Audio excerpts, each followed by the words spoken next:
नाजरीन अस्सलाम वालेकुम। असां इस वक्त कियानी मार्केट चौहा खालसा और मोड़ा नगड़ियाल ने दरम्यान ही मौजूद है।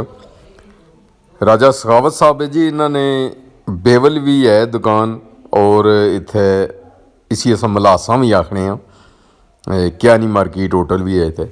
ते ये आटा पीने पे जी, इन्होंने आखना यह है कि पूरा रमज़ान का महीना फ्री आटा, कोई असां आटे की घाट भी ना कट्टने ते ना असां पैसे किन्ने हैं जी, ते फ्री असां तुसां की दाने पी ते देसां, कोई असां घाट भी ना कट्टने जी।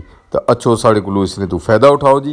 राजा सखावत साहब जी, आदिल हुसैन इत्थे होने जी, ते ये राजा साहब उत्थे बेवल भी फ्री जी, और इत्थे चौहा खालसा मोड़ा नगड़ियाल ने दरम्यान एक यानी मार्केट है जी, इत्थे फ्री देने पे जी।